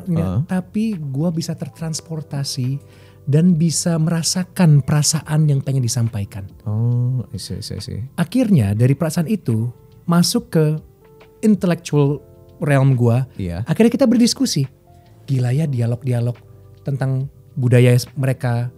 Terus ada dialog-dialog. Oh ternyata di sana tuh punya semangat seperti apa. Akhirnya kita bisa dapat irisan. Oh mungkin ideologically speaking mereka adalah society yang A, B, or C misalnya. Jadi lewat film itu ada beberapa hal yang memang kita bisa ekstrak. Iya. Gitu. Yang akhirnya menjadikan kita memahami budaya orang lain dan vice versa misalnya. So that's the power that film has. Iya. Especially storytelling ya. Yeah, especially storytelling kayak memberi kita sebuah pandangan, sebuah kehidupan di sana gitu. Yeah. And speaking of that, kalau misal lo nonton kayak serial-serial gitu nggak? There's this jarang apa men? Jarang nonton kemarin apa? But there's like this one. I wouldn't suggest this to you. Sure. Kenapa? Karena I rarely suggest things to people because I hate I they probably hate it. I don't know, So okay. But when I suggest it, udah guarantee banget pasti akan suka gitu. Okay. There's this one called Babylon Berlin. It's a series. Okay. Itu dari Jerman, dari Sky TV 24. Okay. Di Jerman. Oke. Okay. Iya. Itu tentang mendepiksi kehidupan seorang polisi dan orang-orang di Jerman di antara tahun 1926 sampai 1935. Okay. And it is wild. Like you should watch it. It is the lu WA gue ya. Yeah, it is the pinnacle of European TV cinema. I don't know. Okay. Tapi itu semua it resonates to you. Okay, apa yang lu suka di situ misalnya? Apa yang gue suka ya? Yang gue suka itu bagaimana mereka itu bisa ngebuat zaman-zaman jadul itu tuh sangat relate ke kita. Kayak ada night club kan, ada klub malam. Jadi kreatornya juga mungkin sangat lihai juga membuat cerita ini jadi relevan juga nih. Jadi relevan. Jadi ya. membuat semacam apa ya? Jadi he likes to play the universal aspect of human experiences. I love tapi di antara di zaman-zaman dulu gitu loh. Kayak contohnya orang kalau everybody loves a good party. Sure. We like to go to clubs, we like to go to parties and shit. Terus udah gitu kayak ya udah we like to lose ourselves in the moment gitu. Nah kalau misalkan di sekarang kan kayak EDM gitu. Kalau dulu nggak jazz. Oh, true. Okay. Tapi everybody was like dancing like crazy as if though it was the hottest shit back then. Gitu. Right. Iya, jadi kayak it really evokes that feeling of mereka nggak jauh beda sama kita zaman dulu gitu. Kayak gitu sih. Itu paham. Iya. Akhirnya lu juga kayak semacam portal waktu gitu ya. Lu bisa semacam memahami teman-teman orang-orang zaman dulu itu apa sih yang membuat mereka move. Iya, itu gue seneng banget sih film-film kayak gitu. Gue seneng banget film-film yang mempunyai world building yang kuat gitu. Ada sebuah budaya, ada sebuah mindset, ada sebuah agama atau faith gitu. Makanya gue seneng banget sama House of the Dragon. Oke. Ya nonton House of the Dragon. Gue belum men. Game of Thrones. Oh, gue nonton series yang pertama. Gue lebih karena waktu aja sih. Karena waktu ya. Memang nih. Iya, enggak apa. Saya juga jadi kayak ini. Tapi harusnya saya lebih ini lagi. Gue lebih nonton lagi. House of the Dragon itu bagus sih. World buildingnya itu gue suka banget. Kayak apa yang terjadi kalau misalkan di dalam dunia medieval fantasy tapi orang-orangnya realistis. Iya. Keren. Gitu. So kita beranjak keluar dari movies. Sekarang kita masuk ke the desert gitu. Dessert? Dessert, yes. Oh iya, oke. Kita masuk ke dessert. Oke. So let's talk about, kita pendinginan aja. Let's talk about life. Life? Yeah. My God. I heard you were brought up in New Zealand. Yeah, mate. Wah, keluarin HK-nya dong. Mati. Gue pas waktu SMP, gue practical exam, gue nggak tahu mau ngapain kan, katanya kalian ini harus buat joget daerah tapi dari luar negeri. Ada yang tarian India, nice. Ada yang Saman, terus gue mikir kayak Saman luar negeri. Terus ada yang tarian apalagi ya, gue lupa ada banyak dah. Nah gue karena tim gue isinya cowok-cowok semua kan. Tim lain isinya cewek semua gitu. Ada cewek ada cowok equal measure, tapi cuman gue sendiri yang cowok doang timnya. Ya udah. Okay. Fuck it lah, kita HK. But you knew how to do the HK? Yeah, I knew. And how? But you went to Australia, yeah? We went to Australia and there was a rugby match between Australia and New Zealand. Okay. Dan gue sangat mesmerize aja gitu. Yeah. Pas waktu di rugby match gue masih kecil nih gitu loh. And then like these, I don't know, 8 foot tall Kiwi men just barge into the field and be like, gue nggak tahu mereka ngomong apa. Tapi that is what's audible in my ears. Kayak mereka tiba-tiba teriak gitu, terus kayak and that was an empowering moment for a 6-year-old kid. It's true. Well, that was the actual objective. Yeah. Ya kan, it's to empower the team, the community. Karena HK is a war dance. Iya. Jadi dulu mereka sebelum perang, mereka melakukan HK. Iya. Gitu. Jadi ini juga sebuah stance gitu ya, di saat mereka mau main rugby atau ada sports, itu ya mereka melakukan HK.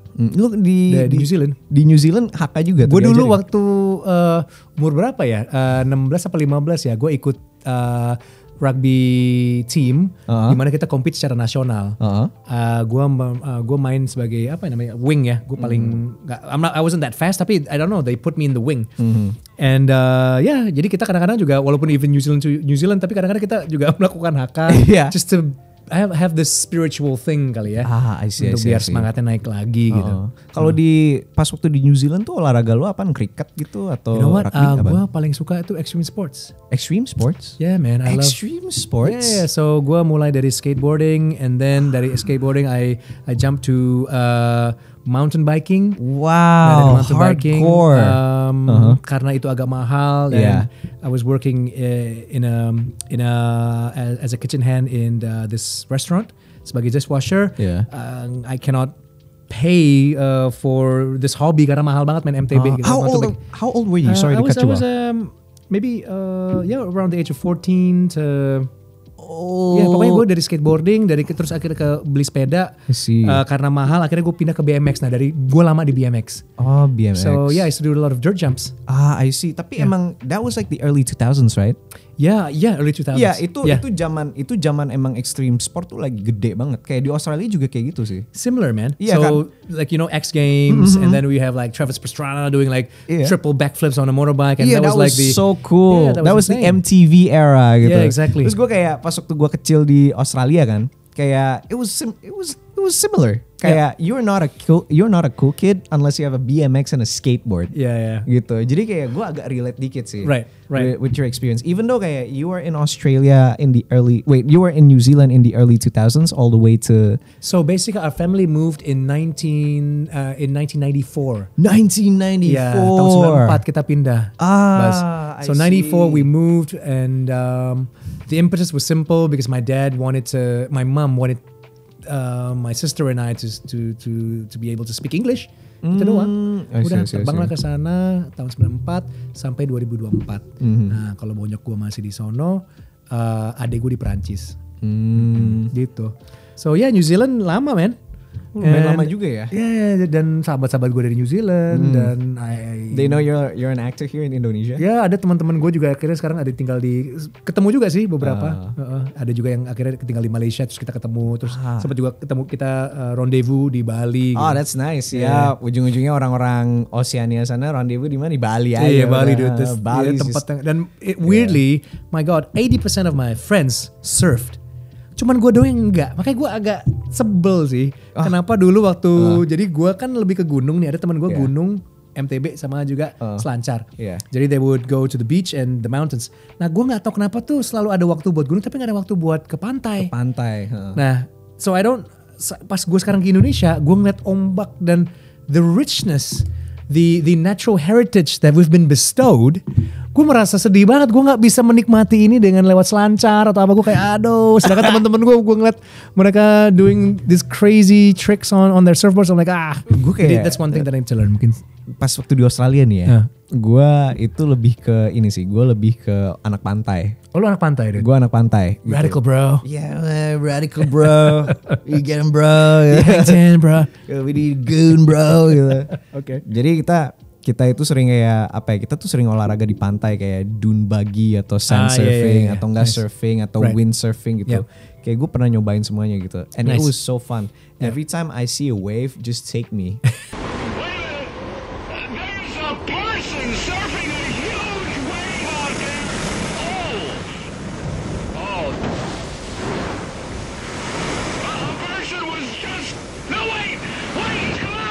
So if I see tsunami, I love this release. Every time I see a wave, just take me. Yes, I'm like, just take me gitu. Do you kayak setiap anak pantai, they always know the feeling of whenever kayak ombak itu lagi surut, terus kayak air pasir tuh pada berangkat gitu dari kakinya gitu. That is a very nice feeling gitu. Nice. Iya, so like I kinda do relate a bit. Yeah, gue lebih banyak karena New Zealand lebih banyak alam kali ya. Iya. Dan New Zealand has like a very nice mountain range. Exactly. Gitu. Kalau di Australia kan kayak only shoreline aja. Iya. Jadi itu sih kenapa ya di New Zealand gue akhirnya lebih suka ya sportsnya kayak extreme sports sih. I see. Yeah. So you had a scholarship in the theater field. Dulu ya. So you started off in theater. So I started doing theater. Teaternya I started doing Shakespeare. Whoa! Indeed. To be or not to be, that is the question. Whether it is nobler in the minds to suffer the slings and arrows of outrageous misfortune, That is solid, man. Yeah, that is solid. But soft, what light beyond the window breaks. 'Tis Theseus and Juliet the sun. Arise, fair sun, and kill the envious moon who is already sick and pale with grief. Blah, blee, blue. Tapi, yeah, man, that's where I started the whole journey. Really? You started in Shakespeare? And I performed at the Globe Theatre in London. No way. With the Royal Shakespeare Company? I studied with the Royal Shakespeare Company. Really? Yeah. This man is probably one of the most sophisticated person in Indonesia with the theater thing. Royal Shakespeare Company, man. They were our teachers. There were your teachers even. Yeah. Oh my God! Did you meet like did you meet? What's his name? Siapa? I am fanboying so hard right now because of RSC. I think I have the mini amnesia. I think I transmitted to you. Whoever played Magneto. Magneto. Sir Ian McKellen. Ian McKellen. Did you meet him? I've not met him. Tapi Royal Shakespeare itu ada asosiasinya sama beberapa guru-gurunya. Gue hanya guru-guru yang baru. Guru-guru yang baru ya. Yang famous waktu itu siapa ya? Ada satu aktor jadi guru gue. Gue lupa namanya sih. Tapi honestly speaking, di sana gue belajarnya itu bukan hanya belajar, kalau tadi sedikit kita irisan mengenai salah satu metodologi keaktoran gitu ya. Kan banyak metodologinya ya, silibinya dan program modul-modul dan lain sebagainya. Kita tuh harus belajar juga sosiologi, kita belajar juga antropologi, kita belajar juga filsafat, kita belajar juga hal-hal yang memupuk atau cultivate manusia. Karena kan fungsi kita untuk memahami itu, Bas. So basically like I told you in the very beginning, bahwa kalau gue pribadi, gue punya keyakinan bahwa tugas gue adalah gimana caranya gue bisa mendekonstruksi apa yang mengkonstitusikan kita sebagai manusia atau apa sih kemanusiaan kita. Itulah pertanyaan atau my whole thesis with my art. So itu yang why I'm here gitu. Jadi keren, bukan keren sih ya, for me, buat gue keren karena I love to be in that space gitu. Karena honestly, gue juga kebetulan 10 tahun yang lalu gue masuk juga ke dunia usaha. Ternyata di saat gue juga ingin melihat pasar, ilmu keaktoran juga bermain di situ. Di saat gue ingin menganalisa market size-nya. Terus ada satu cara mengenai pengukuran pasar itu lewat psikografinya, sentimenmetrik seperti apa.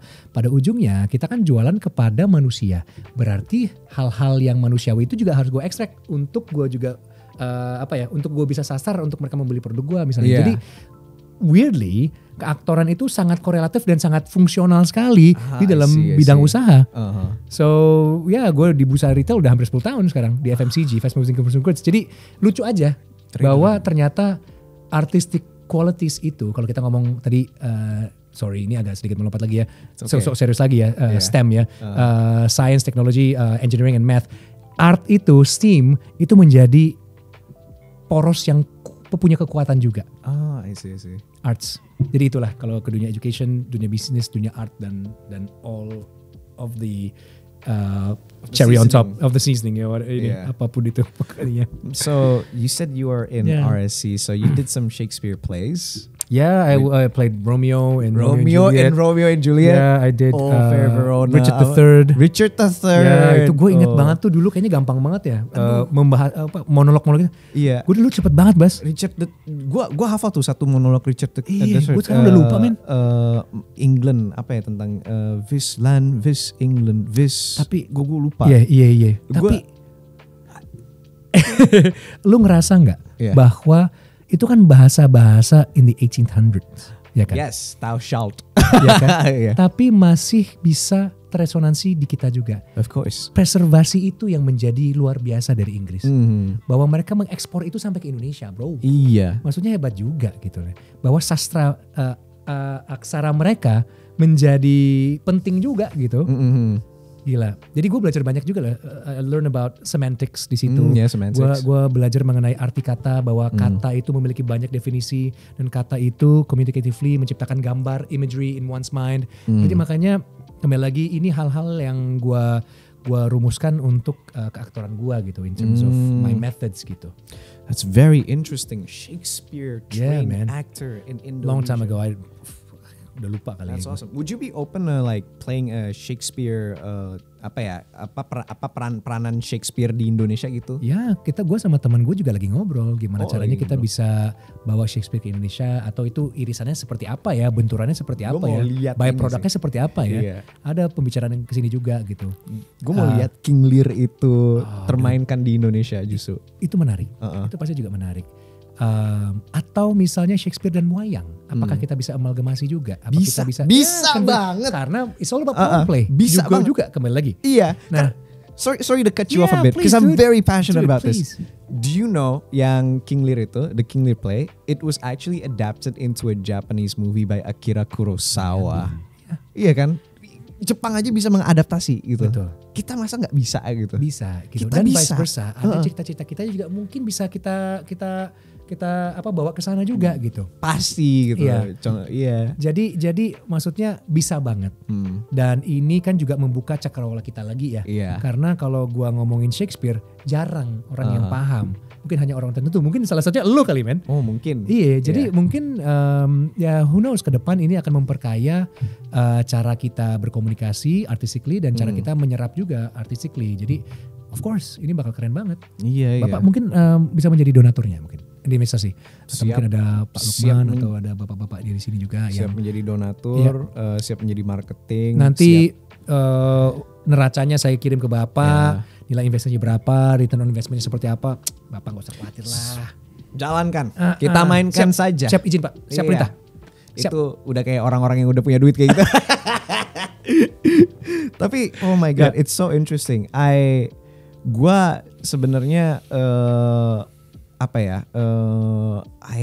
I suspected a bit that you're a bit Shakespearean, judging from how you move, how you act. Okay. Like this man has definitely stepped foot inside the RSC gitu. Yeah. So it was actually pretty wild to know that you are part of. You've been Shakespearean taught gitu. Ya, jadi gue mewakili Sandia Baru. There was a global event judulnya Young Shakespeare Global Festival sebenarnya.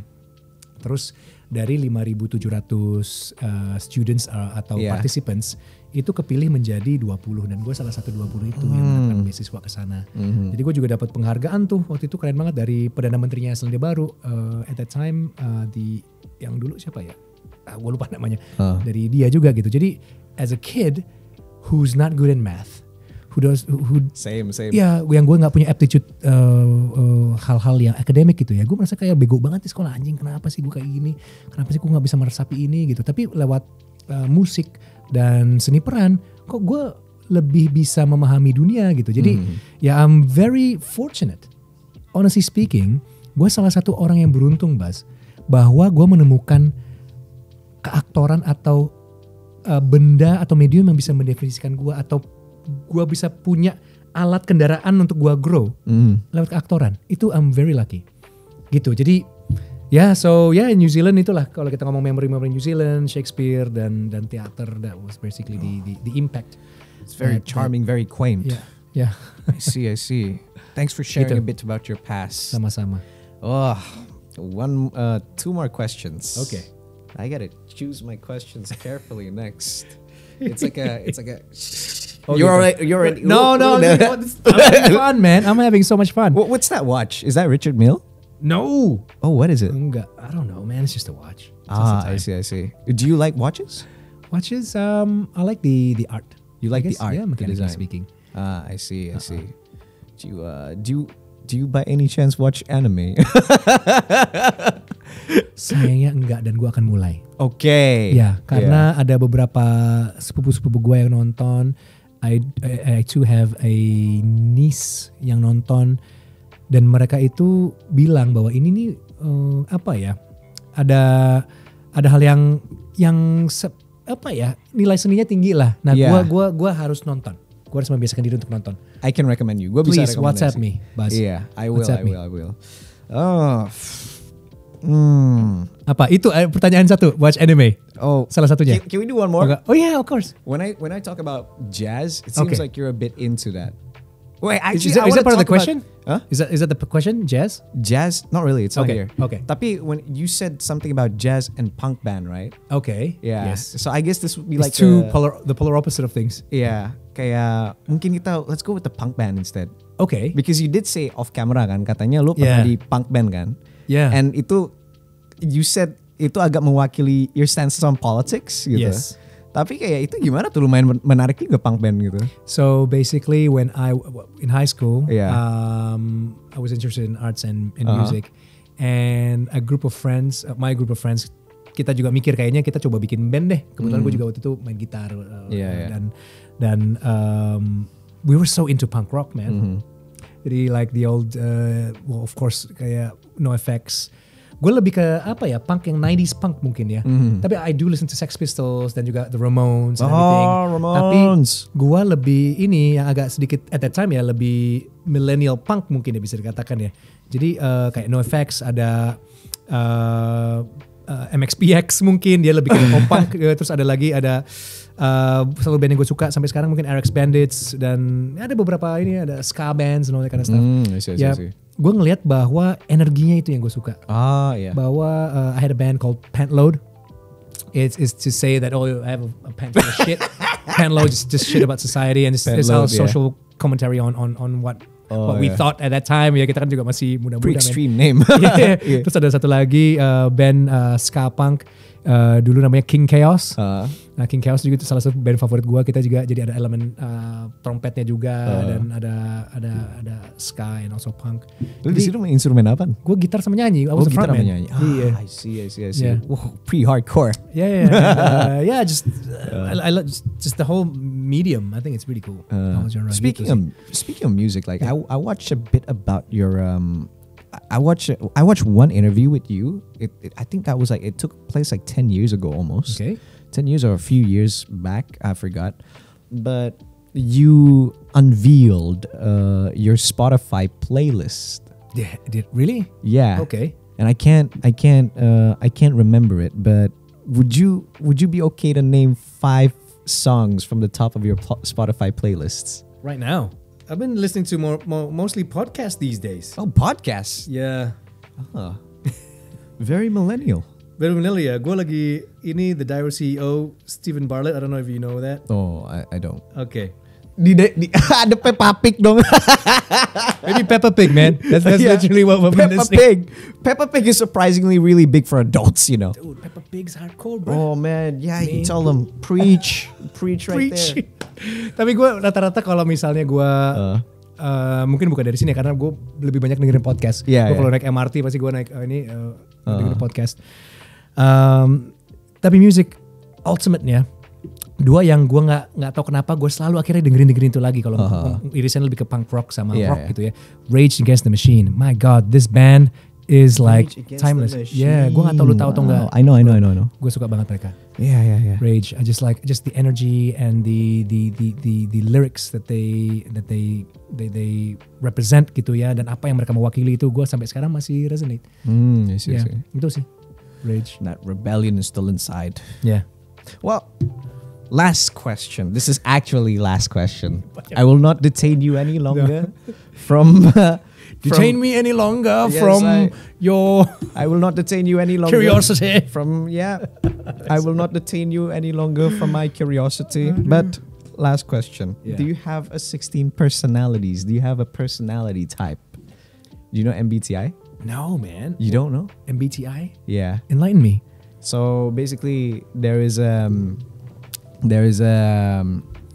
Carl Jung created a system of cognitive functions. Oh, okay. Yes, and a bunch of distressed and frustrated housewives in America back in the 50s thought it was a good idea to make like a sort of like a zodiac out of it. Oh, okay. Yeah, and it's pretty entertaining. Okay. You know, it's pretty entertaining. So I was wondering if you have like a 16 personalities, because like people have 1 out of 16 personalities, and those are by no means permanent. Sure. It constantly changes, right? So is it similar to Barnum? It's Barnum similar. effect is like Barnum effect is yang kalau misalnya orang kan ngomong misalnya ternyata Barnum statements ya, dia ngomong bahwa lu tuh tipe orang yang kalau lagi ribet tuh jadi suka anxiety, jadi kalau lu anxiety kalau bisa lu lebih pelan-pelan, nah terus gini the certain trait. Ya. Kurang lebih. Testernya nih, surveyornya, asesornya ngasih ke lu nih beda-beda, ya kan? Iya. Mereka baca, anjing gue banget nih. Terus dia, yang lu juga, itu punya lu gimana? Iya tuh bener asesornya, gue banget nih. Terus akhirnya juga semua sama gitu kan. Bener banget nih. Pas dibuka, semuanya sama. I see. Bahwa ternyata juga ada beberapa hal yang kita pikir itu specifically, particularly our karakteristik kita gitu. Ternyata we all share the same characteristics. Sama sih, gue kayak gitu. Nah, apakah traits ini sama? Apa gue nggak tahu. Lumayan mirip kayak gitu. Cuma a bit entertaining. Oke, apa sih jadinya, men? Because like you choose a bunch of you answer a bunch of like 100 questions, and then it gives you like a personality. Oke. Iya. Belum pernah gue. Belum pernah ya? Belum. Gue taunya Rorschach, men. Gue baca ini. Oh ya, Rorschach test ya. Blood. I see. I don't know why, but Gen X and baby boomers they keep on using it for like untuk ini sih. I'm a millennial, bro. I'm gonna be 40 like next year. So I see. I mean, gue pas di edge itu kan, gue 85 ya. Jadi gue nggak kesana kali ya. Yeah. Apa mungkin am I ignorant about this, or is this something mungkin kali? Maybe it just hasn't come across you yet. Right. Okay. Yeah. Tapi I would like to make a guess. Okay. You're probably ENFJ. ENFJ. Yeah, the protagonist. The protagonist. Yes. Okay. Yeah. ENFJ. ENFJ. Yes. Jadi all these alphabet represents a certain trait. Yep. Okay. Where can I read this? Because I want to know EFNJ. You can read can read it on 16personalities.com. But you will take the quiz, right? Okay. And after you take the quiz, like obviously not right now.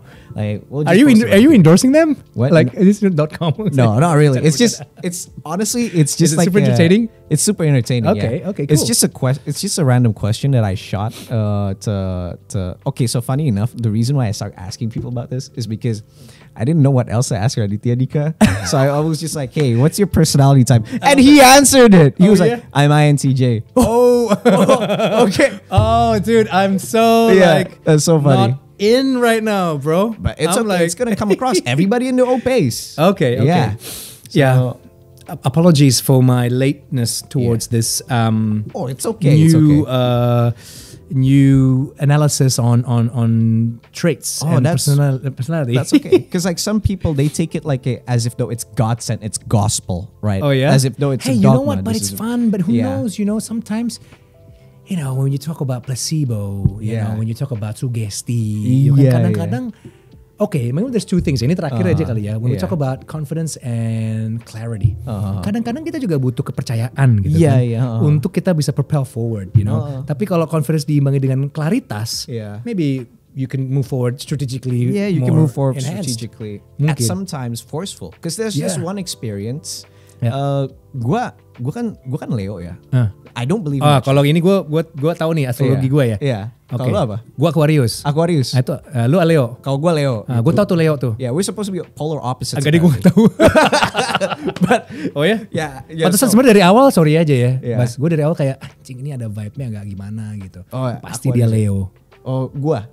Oh, jadi lu nilai gue Leo gitu. Tadi awalnya gue kayak, ya kan lu ngomong Leo kan harusnya kan kita emang ada polar opposite kan? Iya. Iya, emang di awal gue gak mau ngomong aja sama lu tadinya di awal-awal. It's okay. Gak apa-apa ya. Tapi kita kan udah mulai di ujung, jadi gue boleh jujur aja kan. Apa-apa. Jadi lu Leo? Iya, gue Leo. Ya, kenapa lu dari awal sih? Kan gue jadi gak dateng. Justru kayaknya untung gak ya gue gak ngasih tahu dia gue Leo. Ini terakhir, jadi lu apa maksudnya? Jadi gue ini. Cara untuk mengalahkan prejudice itu ya, bagaimana orang suka stuck on their own intellectual cubicle gitu. Oke. Right. Jadi gue pernah nih pas waktu zaman SMP atau SMA, I forgot. Damn, this was long time ago, man. Ada seorang Pisces. Oke. Iya. Iya, seorang Pisces itu, gue dulu agak naksir nih sama ini Pisces kan. Gue masih inget banget, ini Pisces dari Norwegia gitu. White person gitu. Oke. So dia bersikeras bahwa seorang Leo itu gak bisa sama Pisces gitu. Terus gue kayak, fuck this dumb shit. When you say Pisces, you mean Pisces? Pisces, yeah, Pisces. Okay. Sorry, oh my god, yeah. Pisces. Sorry to piss off all the Pisces in the world. Yeah, I know that's like your pet peeves. Okay. So, jadi setelah itu dia ngomong kayak gitu, I proceeded to date every Pisces I found. Really? Yeah. Residually, abis dari situ gitu? Yeah. Solid 4 to 5 girls. Really? Yeah. And then I would always tell her, okay, yeah, I'm dating a Pisces. So in the end, I told her like, your zodiac bullshit doesn't make sense. I'm a Leo. I can bag 5 Pisces. Now, are you gonna let me bag you or not? And I did it, bro. I did it. I love how you suddenly change it. I did it. You know that your boy won. Your boy scored. You be going home and eat some meat. Yeah. Meat's back in the menu, boy. I don't know what you're trying to insinuate with this accent though, bro. But that's cool. You know, at least the perseverance, the journey that you took. This is slightly, I don't know, from the feminist perspective on this. That could be debatable. I hope. And I'm sure there's gonna be nuances on this. Yeah, there's nuances on this. And obviously I don't even know how to reciprocate on this, dude. Yeah, obviously there's gonna be an opposition towards this. Sure. So I feel like people don't watch this part. So what's the moral of this story? That the whole astrology of things itu terkadang memang tidak serta-merta truths gitu. Yeah, it's not that true gitu loh. Karena kalau misalkan it's true that one Pisces girl is gonna reject me. Iya, tapi ternyata udah 5 sebelumnya dan yang ke-6 berarti. Iya, yang ke-6 gitu. Iya. Jadi secara empiris lu punya data dan bukti ya. Iya, gue punya data dan bukti gitu. Itu harus dilawan yang kayak gitu. But anyways, ada beberapa orang juga yang membuat MBTI semacam psychological zodiac. Wah, that's another can of worms. Right. Yeah. Okay, gue terima kasih, Bas. Honestly speaking, thank you. You're welcome. For the invitation. No, I'm truly honored too karena gue suka ngobrol dan gue suka belajar juga, man. Dan gue melihat bahwa di ruang manapun, di platform manapun, there's a lot of things that we can equally take back gitu sih. Jadi gue terima kasih atas undangannya. Ya, dan gue juga berterima kasih. You have graced yourself and blessed this podcast. Oke, without the royal bullshit. Gue terima kasih banget sama-sama, lu udah datang ke sini sih. Sama-sama. Karena jujur kayak gue sama lo ya, gue bagi cerita aja nih. Gue pas pertama hit you up kayak udahlah iseng aja lah gitu. Dia nggak bakalan baca gue nih kayaknya nih gitu. Dan ternyata dirit. Terus gue kayak dirit dan gue jawab kalinya. Dan lo jawab juga gitu. Dan lo akhirnya datang ke sini. Dan gue tuh sampai sekarang tuh masih tampar gue kayaknya masih mimpi deh.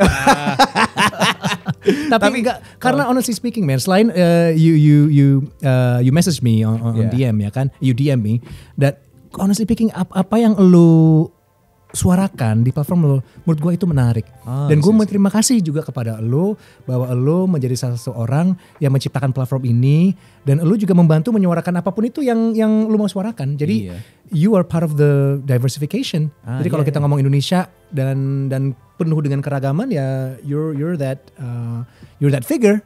Jadi ya gue juga berterima kasih lo bikin karya ini, bro. I'm him, bro. Yeah. Bayu Aryo said, I'm him. That's it. I'm him, bro. Click that follow, subscribe button if you haven't. You cunts. I'm him. But anyways, thank you for coming. I love it, dude. Mr. Aryo Bayu. Pleasure, Mr. Buzzer. Oh my God, it's a nice conversation we had. I can see this, going everywhere. We'll see. Thank you very much for coming. Thank you, Pat. Yep. And I will see you in the next episode of the Based Indonesian Talks. Bye-bye, Based Indonesians. Subscribe to the Based Indonesian Show. Dijamin halal